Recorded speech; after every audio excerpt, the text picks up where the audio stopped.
noite. Eu sou o William Galvão e começa agora o Jornal da Justiça desta sexta-feira, 13 de outubro. Supremo Tribunal Federal julga mais 8 réus acusados de envolvimento nos atos antidemocráticos de 8 de janeiro. E você vai ver também.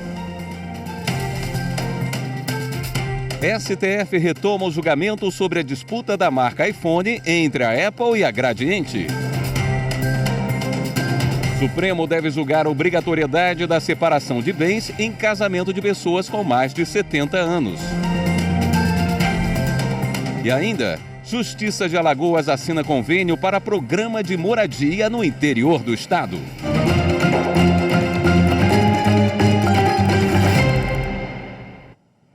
O ministro Alexandre de Moraes, do Supremo Tribunal Federal, votou pela condenação de mais 8 réus acusados de envolvimento nos atos antidemocráticos de 8 de janeiro.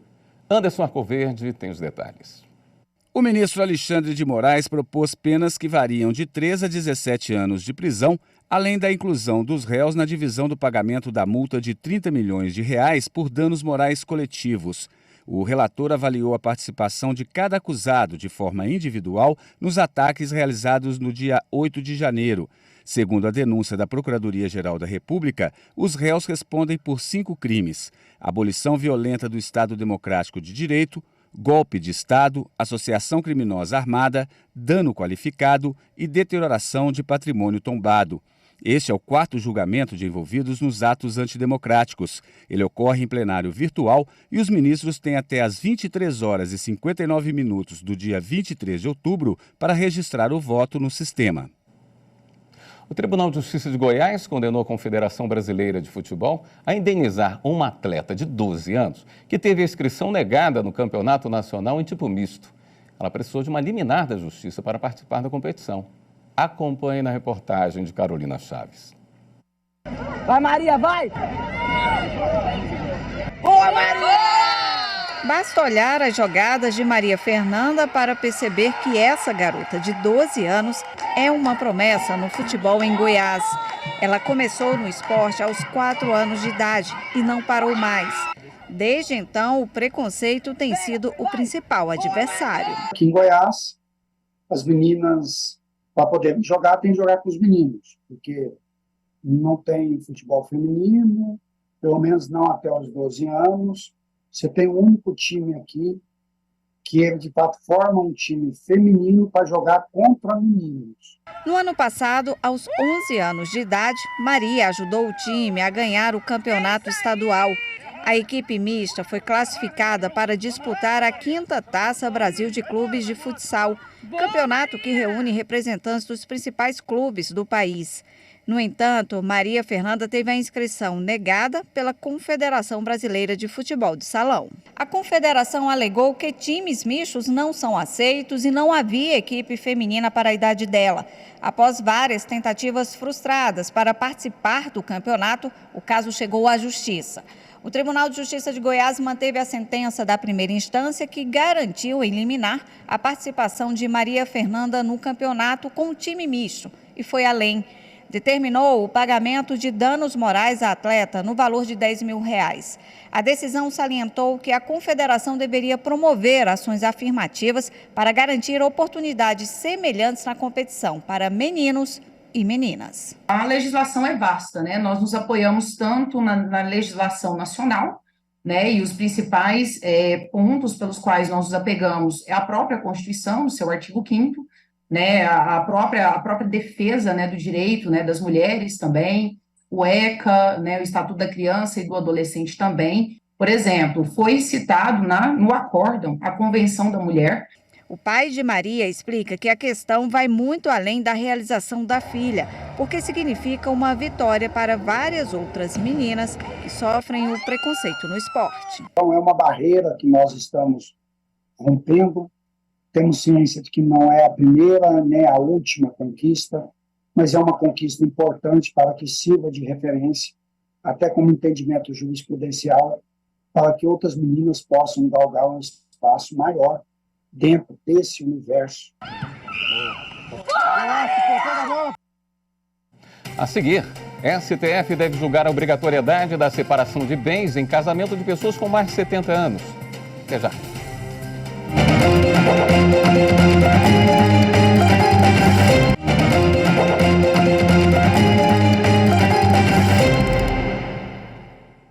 Supremo deve iniciar em sessão plenária na próxima semana a discussão sobre a obrigatoriedade da separação de bens em casamento de pessoas com mais de 70 anos. O assunto teve, inclusive, repercussão geral reconhecida para que o entendimento firmado no julgamento seja seguido em processos semelhantes em todas as instâncias da Justiça. Repórter Ebner Araújo traz as informações. No julgamento, o Supremo Tribunal Federal vai decidir se é constitucional o regime da separação obrigatória de bens no casamento de pessoas com mais de 70 anos e a aplicação dessa regra às uniões estáveis. Na sessão da próxima quarta-feira, serão feitos a leitura do relatório e as sustentações orais. Em seguida, o plenário agenda nova data para a apresentação dos votos dos ministros, uma forma de terem mais tempo de analisar o caso. A ação em que o debate teve origem diz respeito a um inventário em que se discute o regime de bens a ser aplicado a uma união estável iniciada quando um dos cônjuges já tinha mais de 70 anos. A primeira instância considerou aplicável o regime geral da comunhão parcial de bens e reconheceu o direito da companheira de participar da sucessão hereditária com os filhos do falecido, aplicando tese fixada pelo Supremo de que é inconstitucional a distinção de regimes sucessórios entre cônjuges e companheiros. A decisão foi reformada pelo Tribunal de Justiça de São Paulo. O TJ aplicou à união estável o regime da separação de bens, conforme prevê o Código Civil. Para o TJ, a intenção da lei é proteger a pessoa idosa e os herdeiros de casamentos realizados por interesses econômico-patrimoniais. No STF, a companheira pretende que seja reconhecida a inconstitucionalidade do trecho da legislação e seja aplicada à união estável dela o regime geral da comunhão parcial de bens. Ao se manifestar pela repercussão geral do tema, o ministro Luiz Roberto Barroso ressaltou a relevância do assunto. Do ponto de vista social, a definição do regime de bens produz impactos diretos na organização da vida da sociedade brasileira. Sob o aspecto jurídico, tem relação com a interpretação e o alcance de normas constitucionais que asseguram especial proteção à pessoa idosa.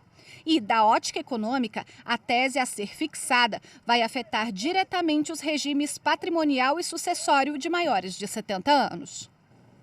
O Juizado Especial do Torcedor e dos Grandes Eventos do Poder Judiciário de Mato Grosso teve atuação marcante no primeiro semestre de 2023. O juizado expandiu a área de atuação e virou referência também pelas iniciativas fora dos gramados. A reportagem é de Camila Ribeiro. 18 grandes eventos entre shows, exposição e partidas de futebol. Este é o saldo da atuação do Juizado Especial do Torcedor do Poder Judiciário de Mato Grosso ao longo do primeiro semestre de 2023. Atenções voltadas ao consumo de bebida alcoólica entre menores de idade, eventuais descumprimentos ao direito do consumidor e crimes de menor potencial ofensivo. Uma briga, por exemplo, rixa, lesão corporal leve, né, um empurrou, bateu as costas, uma coisa assim. E na área civil, a competência são aquelas competências dos juizados cíveis. Por exemplo, eu comprei ingresso para o camarote. Meu camarote era open bar, open food. Eu cheguei lá e não é. Ou então já acabou. O consumidor se sente lesado, ele vai lá falar conosco. Nós já fazemos a audiência civil ali mesmo. Fazemos a conciliação, muitas vezes a devolução imediata do valor ou a colocação no camarote mais adequado. Na impossibilidade, e não tendo essa possibilidade, a devolução do dinheiro do consumidor é feita ali. Existe ainda um cuidado às demandas coletivas, sobretudo no que diz respeito à acessibilidade. Acesso para cadeirantes, acessibilidade é uma situação que o juizado do torcedor e dos grandes eventos sempre faz muita questão de ter em mente. Seja na Arena Pantanal, no Dutra, seja em qualquer grande evento que nós estamos trabalhando, a exigência do cumprimento das normas de acessibilidade, de garantia do direito à meia entrada, do acompanhante para aquele que tem direito, que é o PCD, para o idoso. A atuação, conforme detalha a juíza Patrícia Sene, ocorre nos eventos com mais de 10 mil pessoas, naqueles que, por sua natureza, justifiquem a presença do judiciário, independente do público, e em jogos da Série A do Brasileirão, ou mesmo os do Campeonato Mato Grossense, que tenham um histórico de rivalidade entre as torcidas. Na Arena Pantanal, o juizado tem uma sala fixa, assim como no estádio Eurico Gaspar Dutra, o Dutrinha. O juizado torcedor dos grandes eventos, ele tem uma competência sui generis, porque num raio de 5 quilômetros a gente tem competência civil, criminal, vara da infância e administrativa. Então, tudo que se relaciona àquele evento vem para o magistrado que está ali naquele dia trabalhando, em regime de plantão. O JET tem uma estrutura de pessoal relativamente enxuta e que varia de acordo com o porte do evento. E para garantir um serviço que de fato atenda às necessidades do consumidor, a parceria com outras instituições é fundamental. Nunca chegou para nós, por exemplo, um acordo que foi realizado dentro do juizado que não tenha sido cumprido. Isso é importante de dizer para a população em geral, para a comunidade. A gente só tem o sucesso que tem e o juizado só é a referência que ele é, inclusive nacionalmente, como eu te falei, justamente por a gente ter parceiros, porque o juizado sozinho não trabalha. Uma iniciativa criada em todo o país para a Copa do Mundo de 2014, por determinação do Conselho Nacional de Justiça, o CNJ, mas que aqui em Mato Grosso acabou se expandindo e tornou-se referência pela atuação também fora dos gramados. Ao contrário de muitas outras sedes que foram sedes de Copa do Mundo, outros estados da federação que não mantiveram, o nosso se mantém até hoje. E, na verdade, ele cresceu. Ele tomou uma proporção muito maior, a ponto dele ser o único juizado, pelo menos até agora, né, que trabalha com grandes eventos nos moldes em que nós trabalhamos aqui. Isso faz com que a gente tenha a plena convicção de que está no caminho certo, né, e de que tudo que a gente plantou há 9 anos atrás, a gente está colhendo agora. No próximo bloco, Justiça de Alagoas assina convênio para programa de moradia no interior do estado.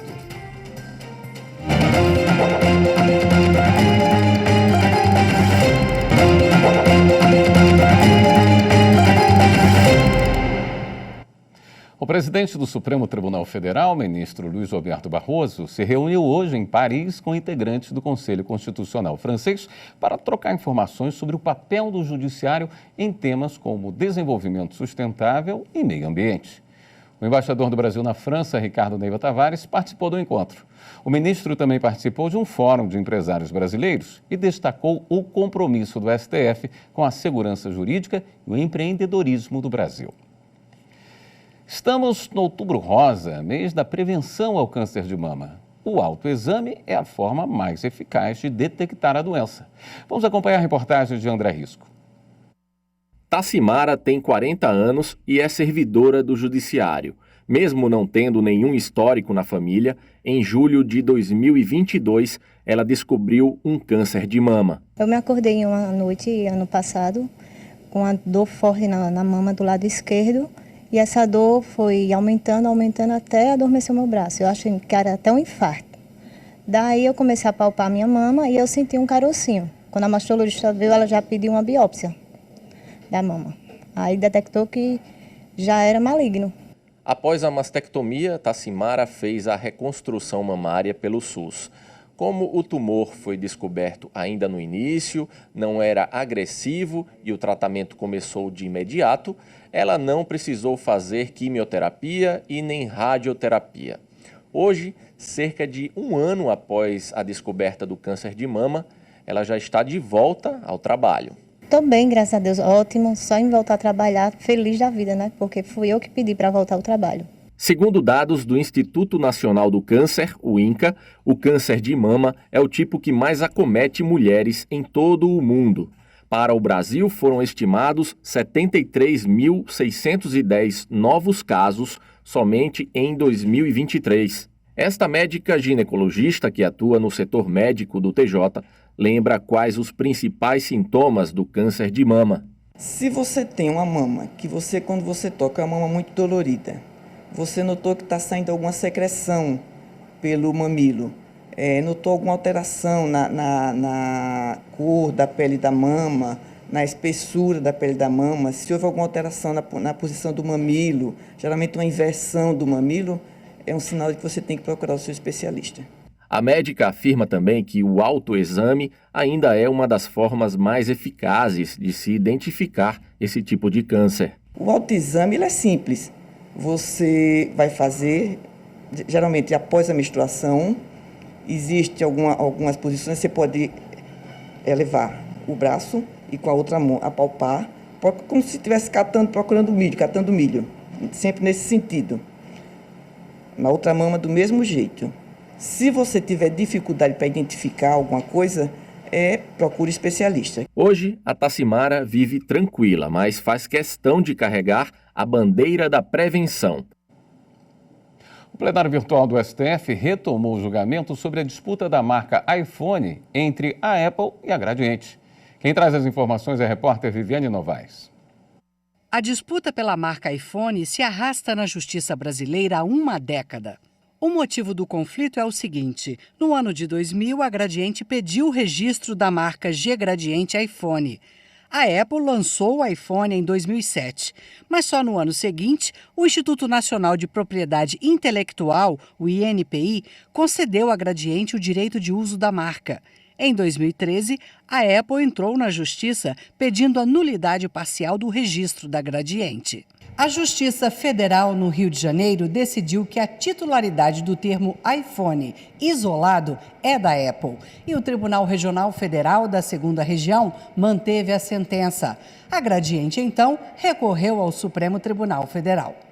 O relator do processo, o ministro Dias Toffoli, e o ministro Gilmar Mendes entenderam que o caso deve ser decidido a favor da Gradiente por causa da ordem cronológica dos fatos.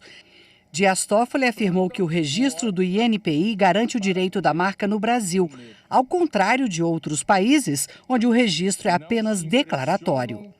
De acordo com o ministro, no momento em que a marca em questão foi deferida pelo INPI, o produto da Apple nem sequer estava disponível no mercado nacional, não havendo à época competição ou relação de concorrência entre as empresas no Brasil pelo mercado de smartphones. Mas até agora, 3 ministros divergiram e entenderam que a Gradiente não pode usar a palavra iPhone isolada.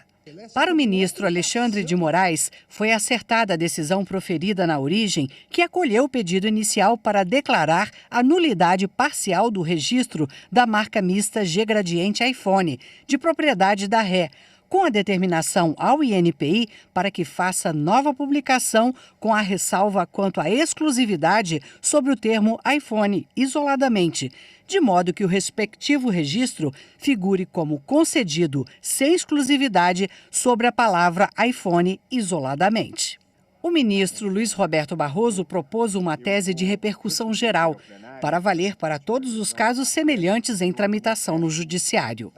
Não ofende a Constituição a proibição do uso isolado de termo que constitui elemento de marca registrada, tendo em vista a sua vinculação mundialmente consagrada a produto fabricado por concorrente. O julgamento no plenário virtual do Supremo vai até o próximo dia 23. A Justiça de Alagoas assinou um convênio para um programa de moradia no interior do estado. As informações com o repórter André Risco. O presidente Fernando Tourinho assinou o convênio para a realização do programa Moradia Legal 6 nos municípios de São José da Laje, Colônia Leopoldina e Coruripe.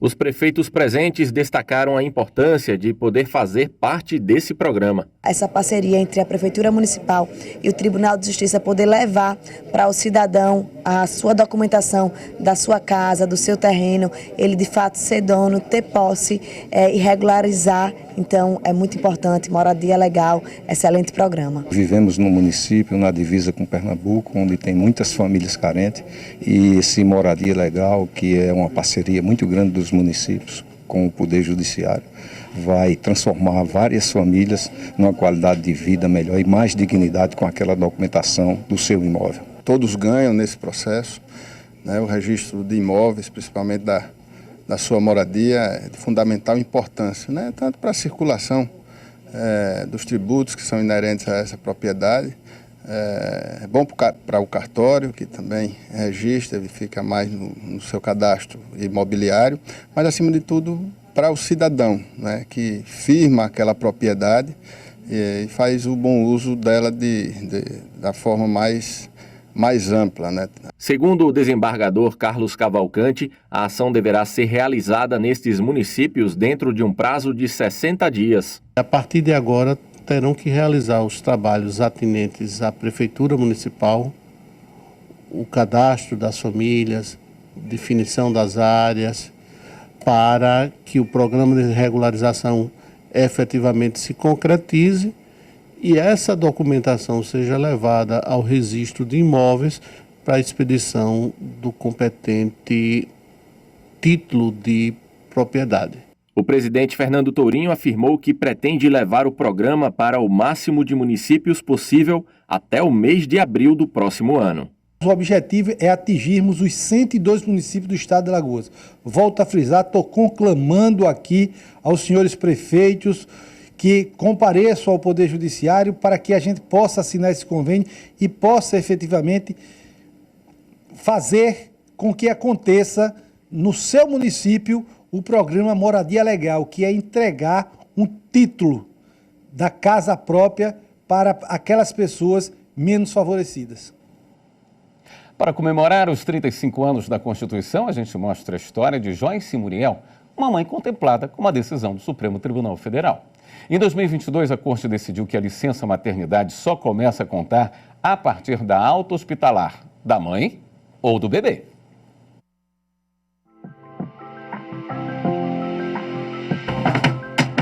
O parto do Adriel foi muito difícil e o médico falou que a gente conseguir segurar o bebê até 28 semanas, a chance de sobrevida dele vai ser bem maior. E aí o Adriel foi para UTI e eu também.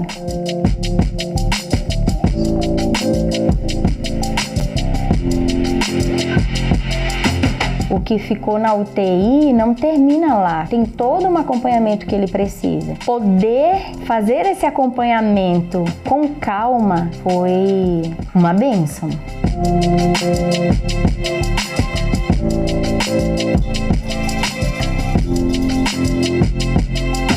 Meu nome é Joyce, eu sou mãe do Adriel e essa é a minha Constituição.